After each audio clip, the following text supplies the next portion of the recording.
suck at chess? Well, this is how you can gain 752 points in 6 months. Winning 752 points in 6 months. What sounds like a ridiculous marketing pitch is the real success story of my student, Tatjana. She managed to raise her chess.com rapid rating from 269 to 1021 points in only half a year. In this article, I want to go through 3 key factors in this success story. Hopefully, some of you can emulate her success. Basics, basics, basics. Sometimes I think I sound like a rotten CD recorder, repeating the same boring things over and over again. But the thing is, these things work. One of the main difficulties with improving your chess nowadays is that you have too many things to choose from. It's easy to get overwhelmed by all the chess advice, videos and courses out there. Exactly. You type in golf and chess and you get like 1,000 videos on his channel alone. My task as a coach is mostly to remind the student of what really makes a difference, but might not be as flashy and cool as learning a new opening every day, but works so much better in the end. So what were these basics for Tatjana? 1. Don't hang pieces. In the beginning, one should work under board vision. We did this by asking one simple question after an opponent's move. Which pieces are now attacked? Whenever we went through a game played by her, I asked this question. The key here is that I should not say, "Here you blunder the queen." This is easy for me to spot. I should teach her to see it herself. Exactly, because I can see maybe 2 moves ahead. Grandmaster, he can see 25 moves ahead. It's like, okay, he takes, and then you lose the queen. When she got a little more experienced, she started solving some puzzles on lichess. I really like her filter for hanging pieces. Keeping it simple at the beginning avoids overwhelming yourself. 2.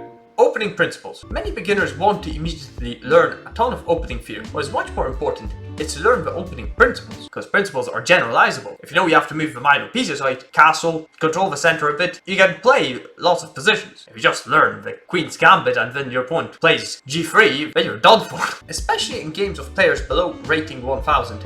We'll see mostly offbeat moves and some cheap trick openings. Once you know the opening principles, it's easier to respond to these strange looking moves. 3. Work on basic tactics. I repeat this a lot, but tactics are the most important thing in chess, especially if you're rated below 2000. So it's only logical that we worked on that much more than any endgames or strategy. The Tactics Ninja video course on Chessmood is spectacular for this. Using my affiliate link, I would like to have an affiliate link, you can get 20% off. Why should a student pay me $200 per hour if he can get this course with a monthly membership starting from $49? The main aim of having a coach is to avoid the pitfalls, analyze the games, and get a training program that fits your needs. 90% of the chess work of my students happens when they work by themselves on a training plan we crafted together. A big factor in the training plan was basic tactics. Once you started to spot those in the games, the rating went up massively. So 90% is the plan, and a big factor of the plan were the tactics. So we know quite a big percentage of what we're meant to do. Plateaus are normal. As you can see in her rating graph, Tatjana had some down periods in those 6 months. It's not a straight line at all, and that's totally normal. When you learn new things, you usually need time to process them,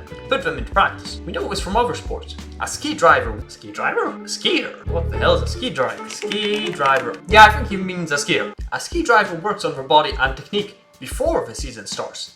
If everything goes well, they then show their movements in races from October to March, but the real work happens from April to October. The same applies to other sports, where most of the training happens in a different period when the results are showing. Sometimes we forget about this in chess. We learn how the pin works and want to apply it immediately in the next game. Luckily, things aren't that easy. What do you mean luckily? I wish it was that easy. I learn how to pin. I pin everyone in the next game. I win. That would be nice. Otherwise, everyone would be a grandmaster, and I would be without a job. That's the problem. If you want to improve, you need to prepare yourself for stagnation periods. Don't immediately lose hope when things are not going perfectly well. Otherwise, you put in all the work and never see the improvements just because you gave up too early. There were times when Tatjana wasn't believing in her goal of reaching 1000 rating anymore. I tried to help her focus on the process, keep doing the right things, and told her results will come. Exactly. You have to believe, you have to have faith, or you at least have to pretend you have faith. That is, you act it out. Because as Jung said, you are not what you say you will do, you are what you do. What's funny is that most of the progress came at unexpected times. For about a month, she did not work much on chess because of other commitments. After this, she came back and won 250 points. Well, the conclusion there is just don't work and then you'll improve.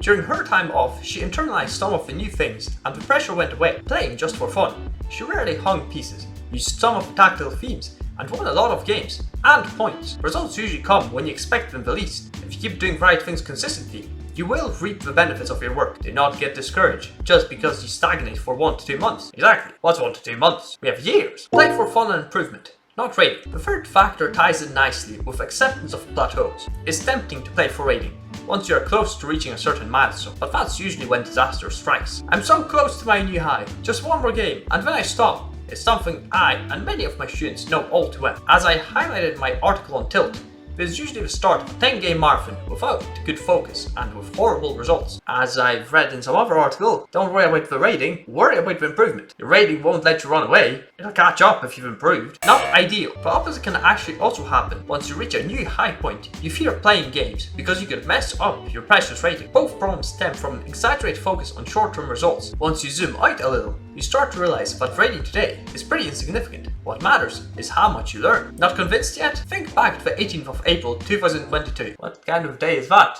Should I remember this day? What was your rating on that day? And how did you feel about it?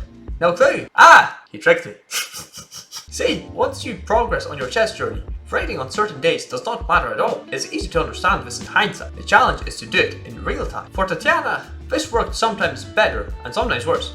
The question that usually does the trick is, why do I want to keep playing? Exactly, why? What's the reason? Where are we going? What's the meaning of life? If your answer has anything to do with results, it's probably time to stop. Refresh yourself, go take a walk, and refocus on what matters, the quality of your moves, and how much you enjoy and learn in the process. As mentioned above, the rating gains usually come when you don't expect them. Getting back after her month of white chess, Tatjana did not have any expectations. She just wanted to have fun and play some games, and soon she had 250 points more at an all-time high. Since then, it has been a little tougher to focus on the process.